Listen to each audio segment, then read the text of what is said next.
नमस्कार दोस्तों, जय श्री राम। स्वागत है आपका मेरे चैनल प्रोनो में। खबर ये आ रही है कि आंध्र प्रदेश में तिरुपति मंदिर के प्रसाद में मिलावट पाई गई है। प्रसाद बनाने में जो घी यूज होता है वो मिलावट वाला है, उसमें जानवरों की चर्बी पाई गई है। चूंकि ये मामला धर्म से जुड़ा हुआ है, जिसके चलते भारत में रहने वाले जितने भी संत हैं उनमें बहुत ही ज्यादा आक्रोश देखने को मिला है।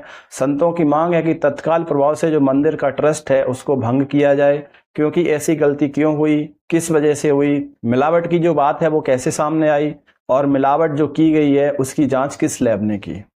दरअसल आंध्र प्रदेश में अभी चंद्रमोहन नायडू की सरकार है। इससे पहले जून में जो सरकार थी वो जगनमोहन रेड्डी की थी। तो चंद्रबाबू नायडू ने यह आरोप लगाया है कि जब जगनमोहन रेड्डी की सरकार थी तो उस टाइम तिरुपति मंदिर में मिलने वाला जो प्रसाद था उसके घी में मिलावट की गई थी। जब ये सैंपल गुजरात में स्थित एक पशुधन लैब NDDB काफ लिमिटेड को भेजा गया तो उस रिपोर्ट में ये पाया गया कि जो घी है, ये जो प्रसाद में घी यूज हो रहा है, उस घी में जानवरों की चर्बी और पेड़ पौधों से निकलने वाला वनस्पति तेल भी मिलाया गया है।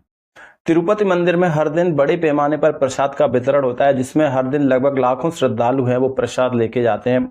अब ये बात समझने की है कि जो प्रसाद लेके जाते हैं वो अपने घर में 2-3 लोगों को भी खिलाते होंगे। अगर एक दिन में 1 लाख श्रद्धालु प्रसाद लेकर गए हैं तो एक दिन में लगभग 3 लाख श्रद्धालुओं ने प्रसाद ग्रहण किया है।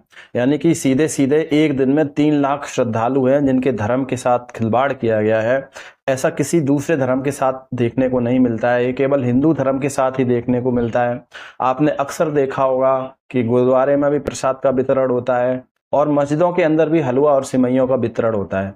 लेकिन क्या आपने देखा है कभी उस हलवे में सूअर की चर्बी मिली हो, या किसी कड़ा प्रसाद बनता है जो कड़ा प्रसाद में कोई मिलावट की गई हो? लेकिन ऐसा अक्सर हिंदुओं के साथ ही होता है, क्योंकि हिंदू धर्म के लोग कुछ इतने भ्रष्ट हो गए हैं, वो भ्रष्टाचार से कुछ ज्यादा सोच ही नहीं पाते हैं। उन्होंने अपने पैसे बनाने के लिए हिंदू धर्म के कितने लोगों के साथ खिलवाड़ किया, उनका धर्म भ्रष्ट कर दिया।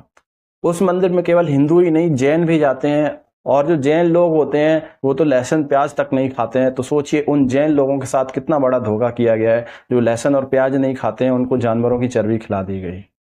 और इतना सब होने के बाद भी जो हिंदू धर्म के लोग हैं, जो सनातन धर्म के लोग हैं, वो शांत हैं, वो कोई दंगा फसाद नहीं कर रहे हैं, वो किसी भी शहर में रोडों पर नहीं है।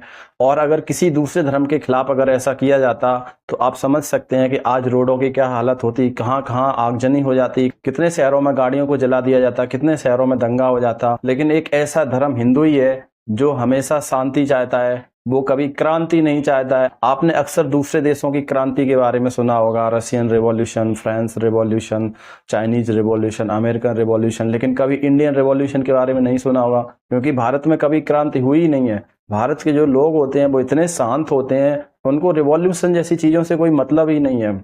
फिर भी कुछ मंदबुद्धि लोग हैं वो ये कहते हैं कि जो हिंदू हैं वो हिंसक होते हैं, वो हिंसा करते रहते हैं। जिनके ना धर्म का पता है ना जिनकी जाति का पता है, वो हिंदुओं के ऊपर अक्सर टिप्पणी करते रहते हैं। तिरुपति मंदिर में यूज होने वाला घी था वो 300 रुपए केजी वाला था। जब इस घी का सैंपल लैब में भेजा गया तो पता चला ये घी है वो मिलावटी है। इसमें जानवरों की चर्बी और वनस्पति से मिलने वाला तेल मिला हुआ है, जिसे वनस्पति घी कहते हैं। अपने घर में भी जब हम घी खरीदते हैं तो किसी भी कंपनी का लेते हैं तो 700-800 रुपए पर केजी मिलता है। 300 रुपए में घी कैसे मिलना पॉसिबल है? 300 रुपए में तेल मिलता है, 300 रुपए लीटर तेल है, घी कैसे पॉसिबल है? तो इसी बात की जब जांच हुई तो उसमें पाया गया कि घी है वो मिलावटी है।